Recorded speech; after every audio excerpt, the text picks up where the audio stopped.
కలియుగంలో కలి బారి పడకుండా రక్షింపగలిగినది ఇది భగవన్నామం. అంతటి శ్రేష్టమైనటువంటి భగవన్నామాన్ని ఎవడు పట్టుకుంటాడో వాడు ధన్యాత్ముడు. యమధర్మరాజు గారు దూతలందరికీ సమావేశం పెడతట.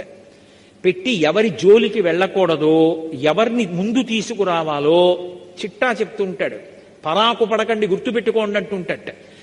ఎవరిని ముందు తేవాలి అంటే, ఎకసక్కమునకైన ఇందిరారమణుని పేరు సలపంగలేది దుర్భాషితులను.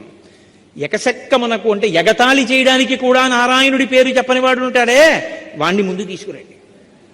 అలాగే కలలోనైన శ్రీకాంతుని పాద పద్మముల్ చూడని కర్మరతుల, కలలో కూడా వాడికి భగవంతుడి పాదాలు కనబడవు, అలాంటి వాణ్ణి ముందు తీసుకురండి. అలాగే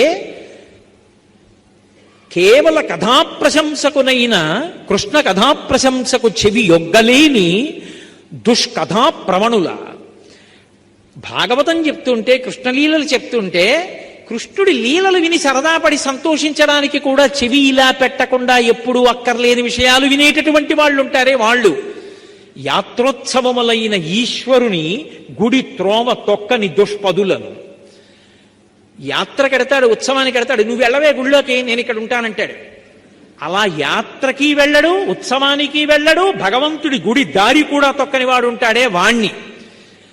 అసలు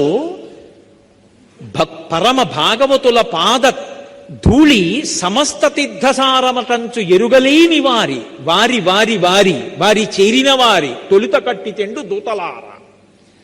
సమస్త బ్రహ్మాండములలోని తీర్థసారం ఎక్కడుంటుందంటే, పరమ భాగవతోత్తముడై భగవంతుణ్ణి నమ్ముకున్న వాడి పాదాల అడుగున ధూళిగా ఉంటుంది.